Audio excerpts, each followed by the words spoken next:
The Kansas summer heat hit me like a wall as I stepped out of my rental car.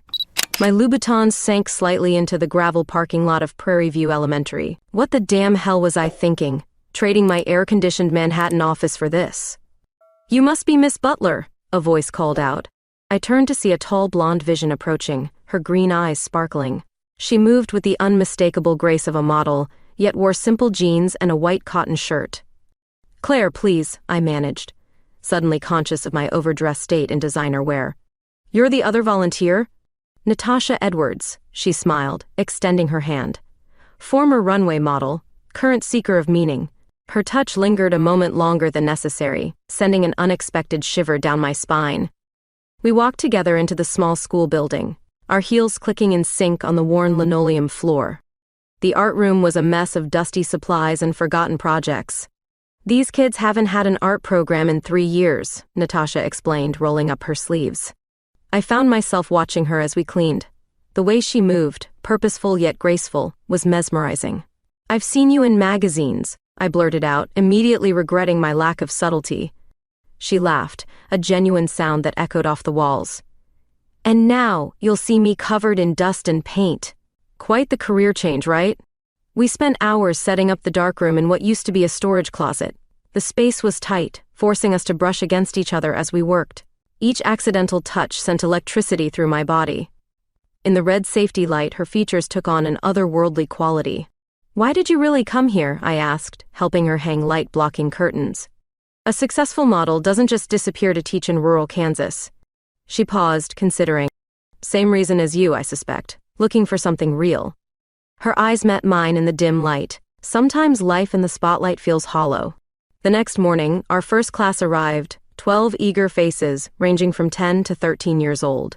Natasha had a natural way with them, while I fumbled with my city manners. But when I demonstrated how to use a camera, explaining light and shadow, I saw the spark of creativity ignite in their eyes. "You're a natural teacher," Natasha whispered as we watched the kids experiment with composition. Her breath tickled my ear, making my heart race. I turned to respond and found her face inches from mine. Time seemed to stop as we stood there, possibility hanging in the air between us. A crash from the other side of the room broke the moment. Little Tommy had knocked over a tripod. We jumped apart, both laughing nervously as we went to help. But something had shifted between us, like the first hint of dawn breaking through darkness. That evening, as we cleaned up after class, our hands met reaching for the same camera lens. Neither of us pulled away immediately. In the golden Kansas sunset streaming through the windows, I saw my own longing reflected in her eyes. This was definitely not part of the volunteer teaching program I'd signed up for. But sometimes I thought, watching her demonstrate proper camera grip to a student the next day, the best things in life come when you least expect them. I just never imagined finding myself in a rural Kansas classroom, falling for a supermodel-turned-teacher, while trying to inspire young minds through photography. The weeks flew by in a blur of shutter clicks and developing solution. Our students took to photography like ducks to water, their raw talent surprising even me. But what surprised me more was how naturally Natasha and I fell into sync, anticipating each other's moves, finishing each other's sentences. "Look at this composition," I said one afternoon, holding up a student's photo. "Sarah's really getting the hang of negative space." Natasha leaned over my shoulder, her perfume making my head spin slightly. "She's got your eye for detail," Natasha replied, her fingers brushing mine as she took the photo. These little touches had become more frequent, each one sending sparks through my system. The kids noticed our chemistry too. "Miss Butler, you smile different when Miss Edwards is around," little Maria observed one day, making me nearly drop my camera. Natasha just winked at me across the room, causing my cheeks to flush. Our after-class sessions grew longer. We'd spend hours in the art room, organizing supplies and discussing everything from fashion shoots to philosophy. Natasha told me about her disillusionment with the modeling world, while I shared my struggles as a female editor in a male-dominated industry. "Sometimes I feel like I'm just playing a part," she confessed one evening, perched on a desk as the setting sun painted her golden. "But here, teaching these kids, I feel real for the first time." I understood completely. My high-powered editorial position suddenly seemed hollow compared to watching a child's face light up when their first photo developed, or seeing Natasha demonstrate lighting techniques, her passion infectious. Then came the storm. We were reviewing contact sheets when the tornado warning sounded. The summer sky turned an ominous green, and within minutes, rain was hammering against the windows. "Guess we're stuck here," Natasha said, pulling out emergency candles as the power flickered. The art room felt different in the candlelight, more intimate. We sat on the floor, sharing the emergency chocolate bars I kept in my desk. "Tell me something you've never told anyone," she whispered, the storm raging outside. Her green eyes reflected the candlelight, mesmerizing me. "I'm terrified of failing these kids," I admitted. "In the city, everything's about circulation numbers and ad revenue. Here, it matters in a different way." She reached for my hand in the darkness. "You're not failing anyone, Claire. These kids adore you." She paused, biting her lip. "I adore watching you with them." Thunder crashed outside, making us both jump. We ended up laughing, hands still clasped, sitting closer than before. The air between us felt charged, like the storm had somehow crept into the room. "When I first saw you in those ridiculous heels on the gravel," Natasha said softly, "I thought you'd last maybe 2 days. But you proved me wrong. You're full of surprises, Claire Butler." I turned to face her, our shoulders touching. "Good surprises, I hope?" "The best kind," she whispered, tucking a strand of hair behind my ear. The gesture was so tender it made my heart ache. We talked through the night, sharing stories and secrets as the storm raged. When dawn finally broke, something had shifted between us. The pretenses were gone, replaced by something raw and real. Back in Wichita that weekend, I couldn't focus on my magazine layouts. All I could think about was Natasha's laugh, her grace with the students, the way she looked in candlelight. I knew I was falling hard, and for the first time in my life, I didn't want to fight it. Monday morning, I arrived early to set up the darkroom. Natasha was already there, looking fresh despite our sleepless night. "I had an idea," she said, eyes sparkling with mischief. "How would you feel about doing a proper photo shoot?" The magazine studio in downtown Wichita felt like another world compared to our rural classroom. Natasha moved through the space with familiar ease while I fiddled nervously with my camera settings. "Relax, Claire," she said, adjusting the lighting. "You've shot hundreds of models before." "Not you," I muttered, more to myself than her. She wore a vintage silk dress that caught the light like liquid gold. My hands trembled slightly as I framed the first shot. But as we fell into rhythm, something magical happened. Natasha wasn't just posing, she was dancing with my lens, anticipating each shot before I called it. Through my viewfinder, I watched her transform from the casual teacher I knew into something ethereal. "These are incredible," I breathed, reviewing the digital previews. Natasha peered over my shoulder, her warmth radiating against my back. "You make my job easy," she whispered, her breath tickling my ear. Marcus, my trusted photographer, whistled as he walked past. "Best shoot I've seen in months, Claire. You two have something special going on here." If he only knew how right he was. The chemistry between us was becoming harder to ignore. Every adjustment of a pose, every shared glance, felt charged with possibility. "Let's try some in the darkroom," I suggested, my voice huskier than intended. The familiar red glow welcomed us as we stepped inside. Natasha leaned against the developing table, the crimson light casting shadows that emphasized her cheekbones. "Show me how you want me," she said softly. The double meaning hung in the air between us. I stepped closer, ostensibly to adjust her pose. My fingers brushed her bare shoulder, and I felt her shiver. "Like this," I murmured, turning her slightly toward the light. Our faces were inches apart. I could see each fleck of gold in her green eyes, count every perfect eyelash. "Claire," she whispered, and the way she said my name undid me completely. I'm not sure who moved first. Maybe we both did. But suddenly my camera was forgotten, and her lips were on mine. The kiss was gentle at first, questioning. Then Natasha's hands found my waist, pulling me closer, and gentleness gave way to hunger. She tasted like mint and possibility. My fingers tangled in her hair as years of unspoken longing poured into that single moment. A knock at the door made us spring apart. "Claire, the art director needs those test shots," Marcus called through the door. "Just a minute," I managed, my voice embarrassingly shaky.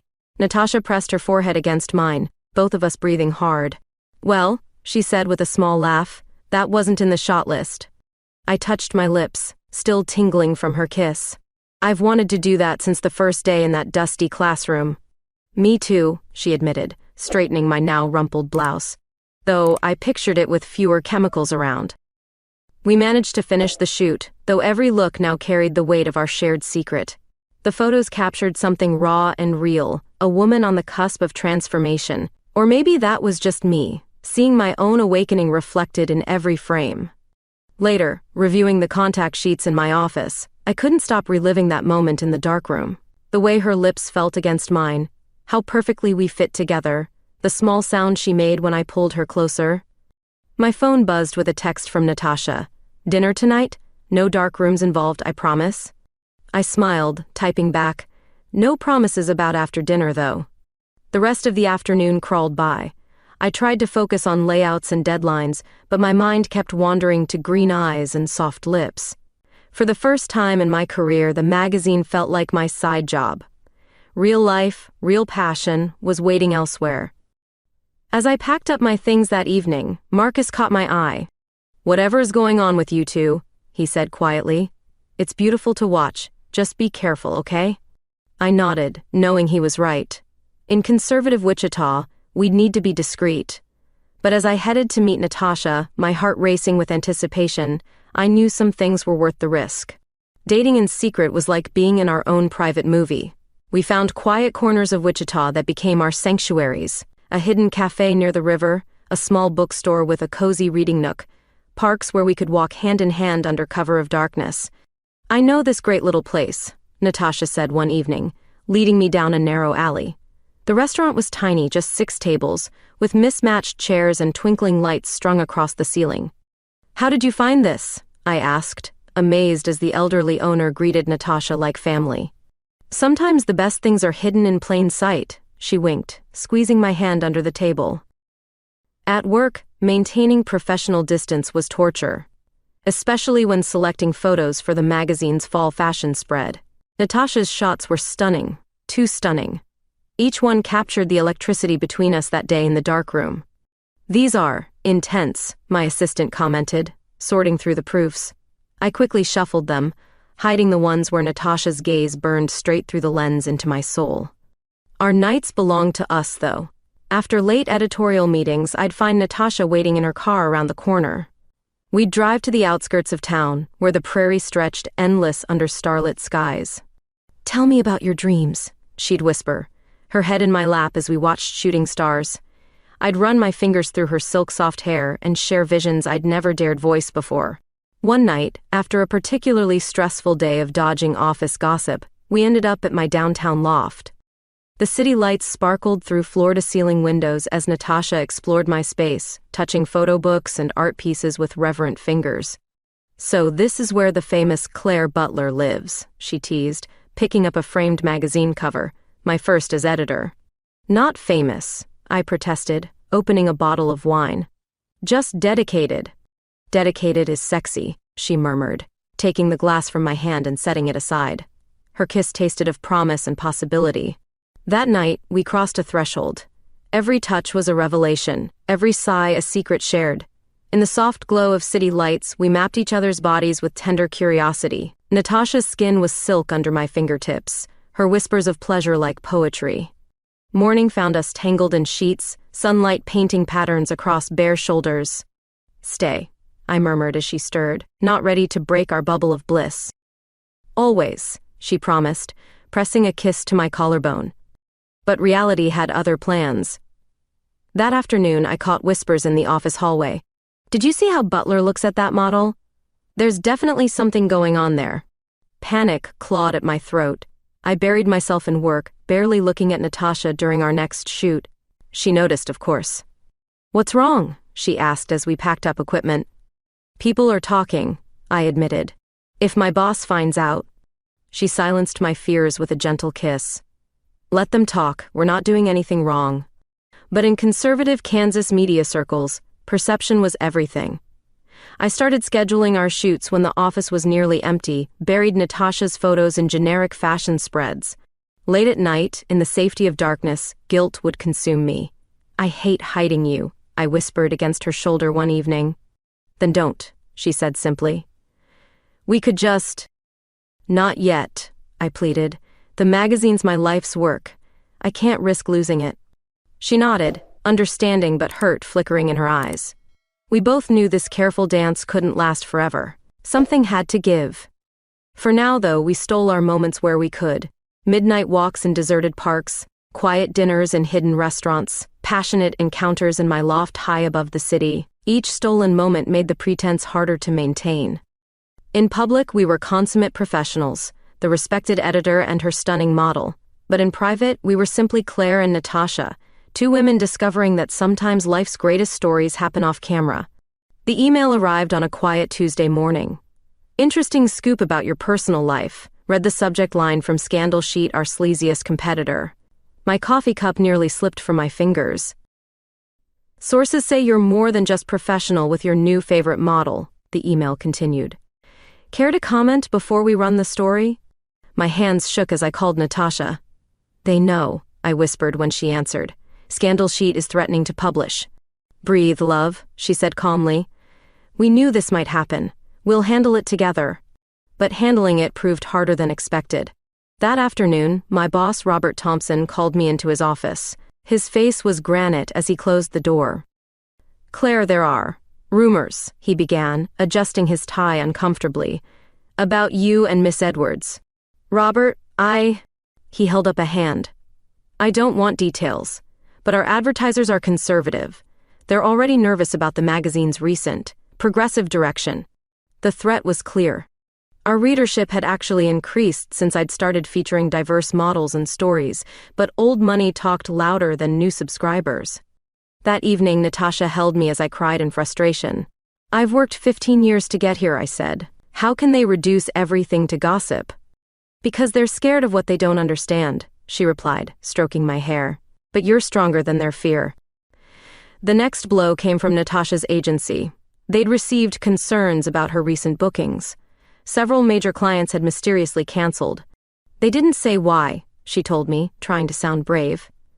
"Just that I'm not the right fit anymore." I watched helplessly as her phone stopped ringing, her calendar emptying of the prestigious bookings that had been her trademark. My heart broke seeing her professional smile crack under the strain.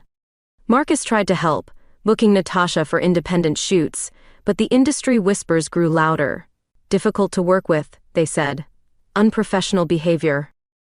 "Damn them all," I raged one night, pacing my loft. "Your work is better than ever. These photos are incredible."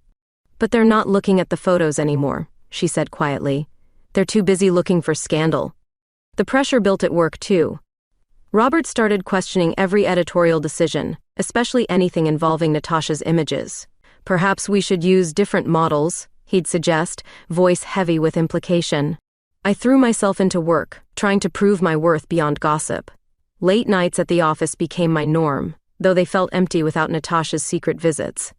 Then came the anonymous letter to our board of directors, filled with grainy photos of us together. Nothing scandalous, just dinner dates, walks in the park, moments we thought were private.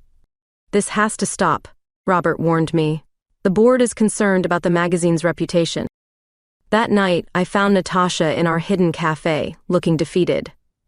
"My agent dropped me today," she said. "Suggested I take some time away from the industry." I reached for her hand across the table, not caring who saw. "We could leave," I suggested wildly. "Start fresh somewhere else." She smiled sadly. "Running won't solve anything. We have to decide what matters more, hiding or living truthfully." The answer seemed impossible. My career, my magazine, everything I'd built versus the woman who'd awakened my heart. The weight of choice pressed down like storm clouds. "Whatever you decide," Natasha whispered, kissing me goodbye that night. "Remember that love isn't wrong. They're wrong for making us choose." I lay awake until dawn, staring at my ceiling, remembering every stolen moment, every secret smile, every passionate encounter. The cost of hiding was destroying us both, piece by piece. Something had to change. I just didn't expect change to come so violently, or so soon. The evening had been perfect, a quiet dinner at our hidden cafe, followed by a walk through the park. Natasha's hand fit perfectly in mine as we strolled under the autumn stars, sharing dreams of a future without shadows. "Let's take the shortcut through Miller's Alley," Natasha suggested, tugging me toward the narrow passage between buildings. The streetlight at the entrance flickered, casting strange shadows. We were halfway through when I heard footsteps behind us, heavy boots on concrete, moving too fast. Natasha's hand tightened in mine. "Well, look what we have here," a rough voice called out. 3 figures emerged from the shadows ahead, blocking our path. More footsteps behind confirmed we were surrounded. "Just let us pass," I said, trying to keep my voice steady. Natasha moved closer, her shoulder pressing against mine. "You're that magazine lady," one of them sneered. "Saw your picture in the paper, you and your friend here." The way he said friend made my skin crawl. Natasha straightened her spine, her model's poise turning to steel. "We don't want trouble," she said firmly. "Should have thought of that before you started flaunting yourselves," a female voice spat from behind us, making decent folks sick. Everything happened so fast after that.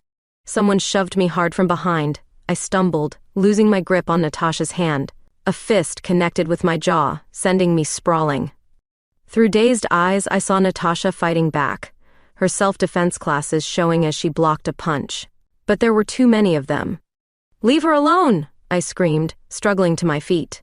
Pain exploded in my ribs as a boot connected, but all I could think about was reaching Natasha. She was magnificent in her fury, her blonde hair flying as she fought. But then someone grabbed her from behind, and I heard the sickening crack of her head hitting the wall. Something snapped inside me. I launched myself at her attacker, not caring about the blows raining down. My only thought was protecting her. Sirens wailed in the distance, growing closer. Our attackers scattered like cockroaches, leaving us broken and bleeding in the alley.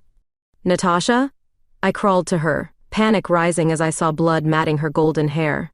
"Baby, please open your eyes." Her lashes fluttered. "Claire, are you okay?" Even injured, her first thought was for me. The ambulance lights painted the alley red and blue. The paramedics were gentle but efficient, loading us onto separate stretchers despite my protests. "Please, I need to stay with her," I begged as they wheeled me away. The last thing I saw was Natasha's hand reaching for mine before the ambulance doors closed. The hospital was a blur of harsh lights and concerned faces. X-rays revealed 2 cracked ribs and a sprained wrist.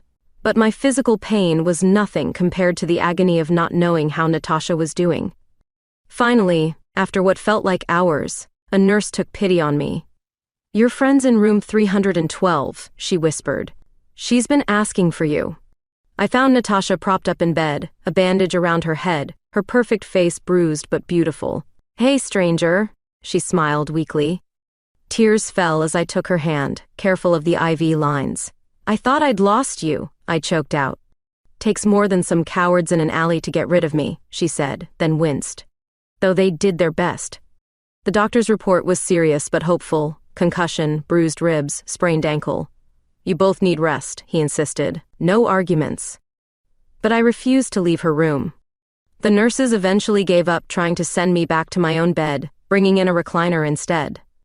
Through the long night, we held hands in the darkness, finding strength in each other's touch. Every time I closed my eyes, I saw them hurting her. Every time she stirred in pain, my heart broke anew. "I'm done hiding," I whispered as dawn painted the hospital room pink. "I won't let them make us ashamed." Natasha squeezed my hand. "Together," she murmured sleepily. "Whatever comes next, we face it together."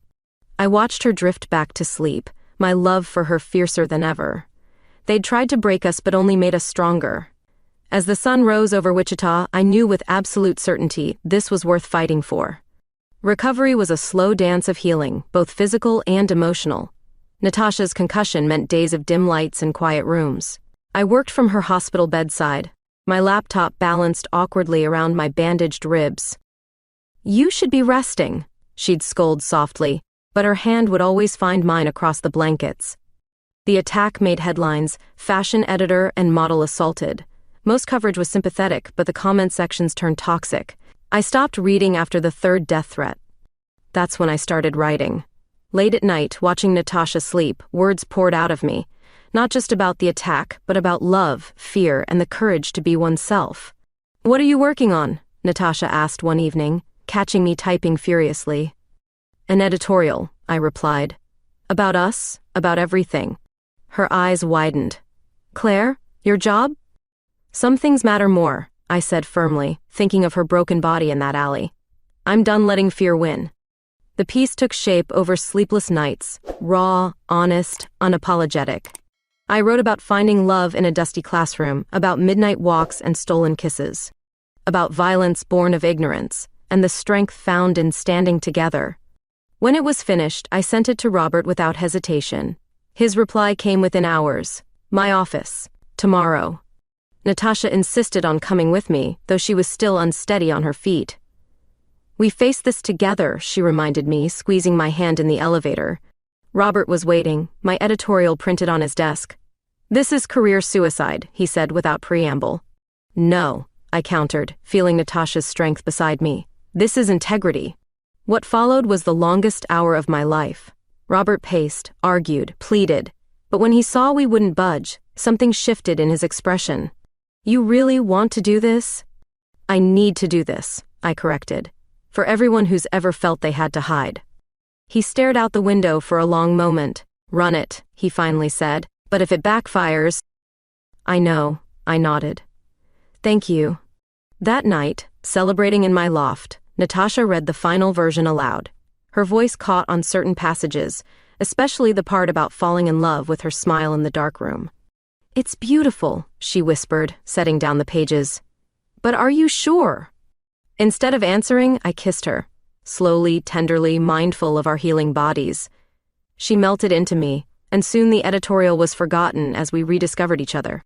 Later, tangled in sheets, she traced the fading bruises on my ribs. I was so scared, she admitted. Not of them, but of losing you. Never, I promised, pulling her closer. You're stuck with me now. The editorial ran the following week. My inbox exploded within hours. Hate mail, yes, but also hundreds of messages of support, stories from others who'd faced similar struggles. Thanks from parents, teenagers, couples who felt less alone. Natasha's agency called, stammering apologies. Major brands were suddenly interested in working with her again, drawn by her newfound authenticity. Funny how they changed their tune, she remarked dryly. Their loss, I said, watching her pose for a new campaign. You're more beautiful than ever. And she was. Something had shifted in her after the attack. Her modeling took on new depth, vulnerability mixed with strength.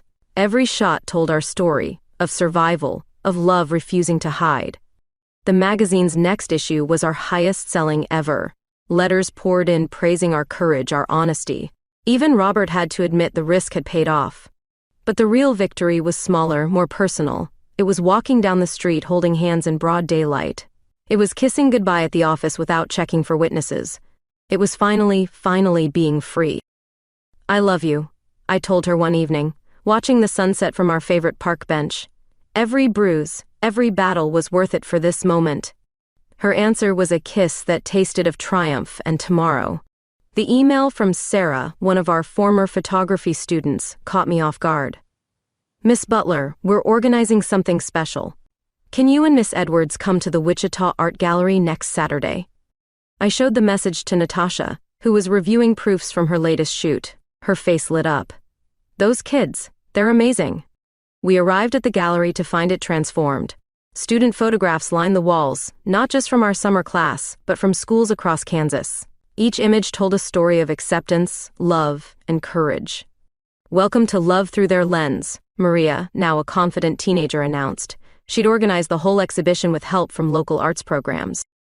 Tears welled in my eyes as we walked through the gallery. Our former students had captured moments of pure humanity, elderly couples holding hands, children of different races playing. You inspired us, Tommy, the boy who'd once knocked over the tripod, explained. Not just about photography, but about being brave enough to be ourselves. The gallery filled with people, students, parents, artists, journalists. Even Robert showed up, looking surprisingly moved by the displays. This is what happens when we let love win, Natasha whispered, squeezing my hand. Her bruises had faded, but the strength in her eyes burned brighter than ever. Local news crews arrived, drawn by the buzz. Did you know about this? They asked, cameras rolling. These students, I replied, voice thick with emotion, taught us more than we ever taught them. The exhibition became a catalyst.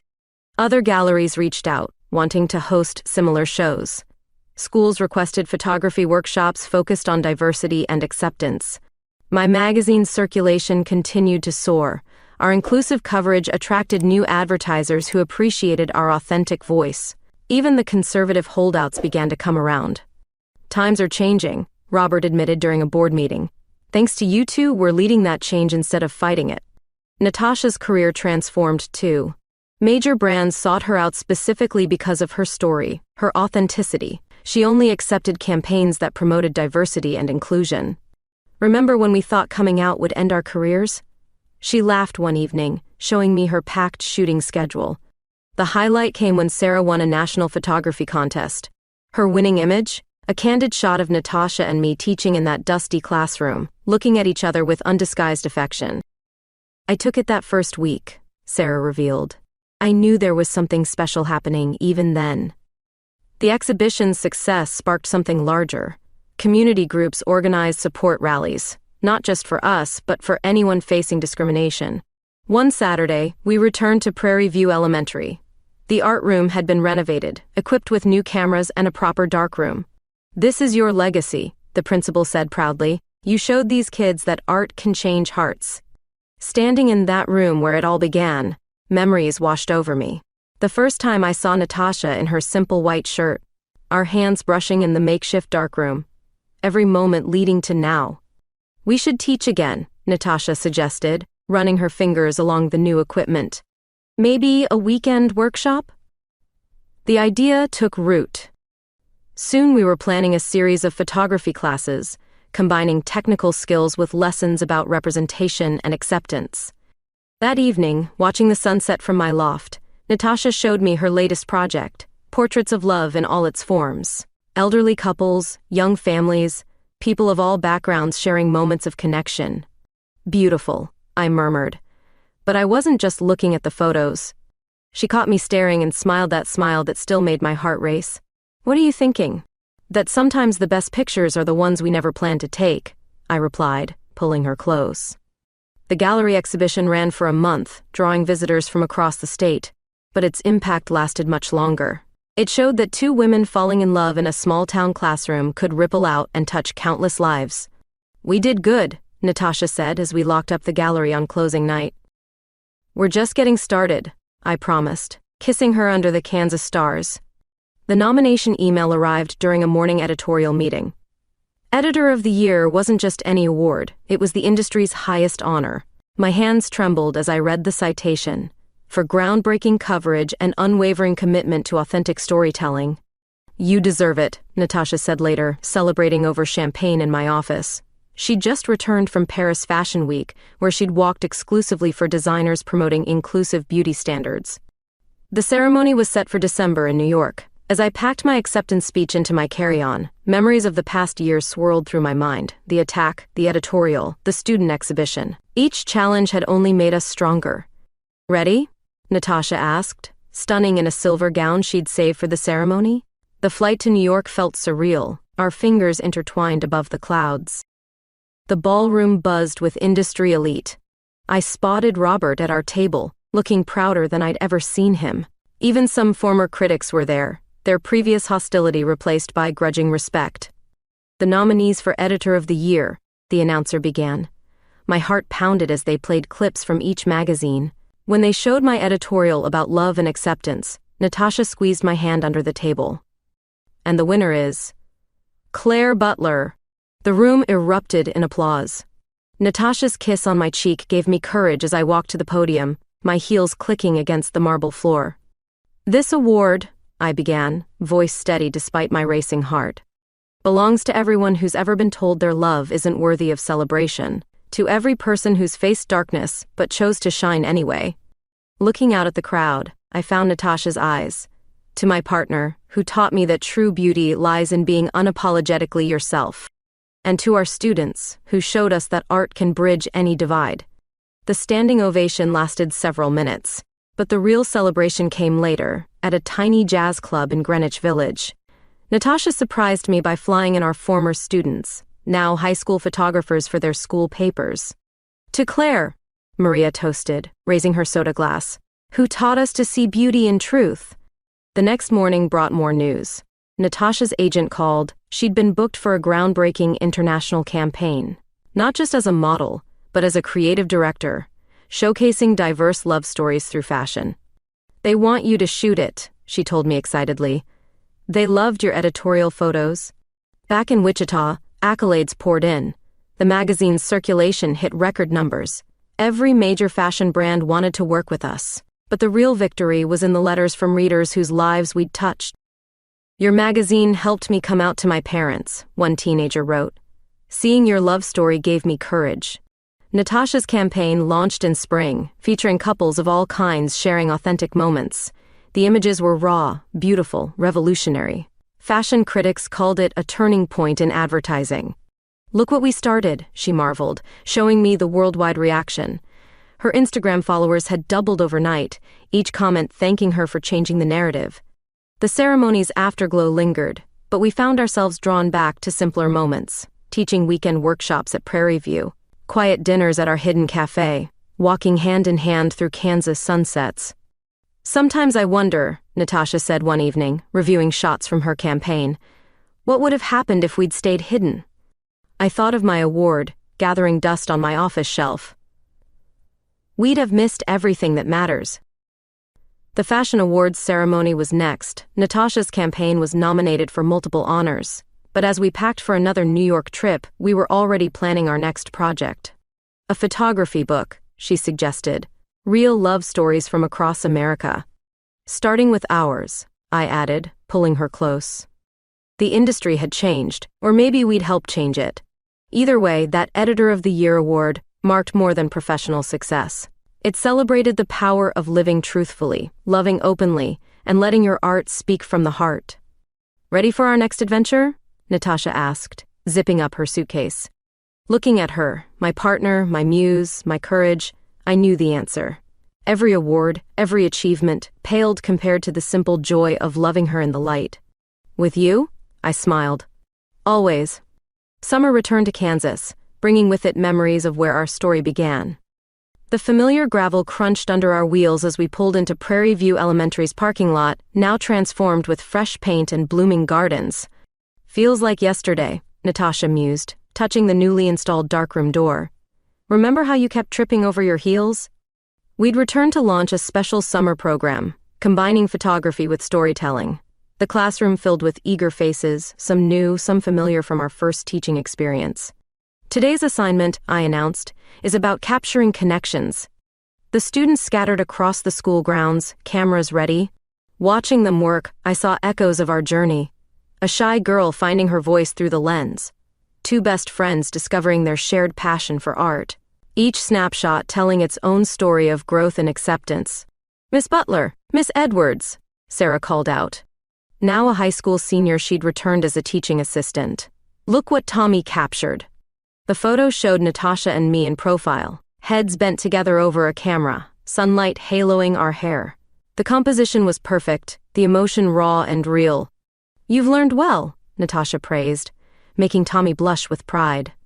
During lunch break, we wandered the grounds, remembering the spot where we first touched, arranging equipment, the window where we'd watched our first storm together. Every corner held whispers of beginning love. "I have an idea," Natasha said suddenly, pulling me toward the art room. Inside, she positioned me exactly where we'd stood that first day. "What are you up to?" I laughed as she adjusted the lighting. "Recreating history," she replied, raising her camera. "But this time, we're not hiding." The afternoon light painted everything gold, just like that summer day 2 years ago. But now, when our eyes met through the lens, there was no need to look away. Our students caught on, turning their cameras to document the moment. Their images would later become part of a special exhibition, Full Circle, a love story in photographs. As the day wound down, we gathered the class for a final lesson. "Photography isn't just about capturing images," I explained. "It's about preserving truth." "And sometimes," Natasha added, "the truth changes lives." The students shared their work, each photo revealing growth beyond technical skill. They'd learned to see beauty in authenticity, strength in vulnerability. Maria's presentation moved us to tears. She'd photographed her 2 moms, finally comfortable being pictured together at her graduation. "You showed me it was possible," she said simply. After class, we visited our old hidden cafe, now proudly displaying a rainbow flag in its window. The elderly owner hugged us tight. "You started something beautiful here," she said. Walking through downtown Wichita that evening, we passed the alley where we'd been attacked, but its shadows held no power now. Love had won, transforming fear into triumph. At the local art gallery, preparations were underway for a new exhibition. Our students' work would hang alongside professional photographers, telling stories of acceptance and change. "Remember when we thought we had to choose?" I asked, watching the sunset paint the prairie gold. "Between our careers and our hearts?" Natasha smiled, that same smile that had first captured my soul in a dusty classroom. "We chose both. We chose truth." The next day's class brought a surprise. Our former students had organized a celebration, filling the art room with photos from that first summer. Each image captured a moment of our growing love, seen through innocent eyes. "You taught us more than photography," Tommy said, presenting us with a bound album of their work. "You taught us courage." Standing in that transformed classroom, surrounded by love and art and possibility, I felt everything come full circle. We'd returned to where it began, but this time as our true selves. "Ready for the next chapter?" Natasha whispered, her hand finding mine. Looking at our students, their cameras capturing this moment of completion, I knew. Every step, every struggle, had led us right where we needed to be. "With you?" I smiled. "I'm ready for anything." The prairie sunset painted the sky in shades of promise, and somewhere in the distance, thunder rolled, not as a warning, but as applause. The autumn leaves danced around us as Natasha and I walked through the renovated Prairie View Elementary grounds. The photography workshop had grown into something bigger than we'd imagined, a full-fledged arts program reaching schools across Kansas. "Remember our first class here?" I asked, pausing by the old oak tree. Its branches had witnessed our love story from the beginning. "How could I forget? You were so overdressed," she teased, then grew serious. "I have something to show you." She led me to the art room, now a state-of-the-art studio thanks to grants and community support. But instead of students, we found it filled with photographs, hundreds of them, covering every wall. "What is this?" I breathed, recognizing moments from our journey. The first day of class, the darkroom kiss, the hospital recovery. Each image told part of our story. "Keep walking," Natasha urged, guiding me through the makeshift gallery. The final wall held a single empty frame, beneath it a small black box. My heart stopped. "Natasha." She took my hands, green eyes shining. 2 years ago, in this room, I fell in love with a city girl in ridiculous heels. Every moment since then has been better than any photograph could capture. Dropping to one knee, she opened the box. The ring caught the afternoon light, sending rainbows dancing across the walls. "Claire Butler, will you marry me?" "Yes," I whispered, then louder. "Yes." Cheers erupted from the hallway. Our former students poured in, cameras clicking, capturing the moment they'd helped plan. Even Robert was there, grinning broadly. The wedding plans came together naturally. We chose the gallery where our students' exhibition had first shown, transforming it into a celebration of love and art. "Something old," Maria announced at the rehearsal, presenting us with a framed photo from our first class. "When you didn't think anyone noticed how you looked at each other." The ceremony was intimate but powerful.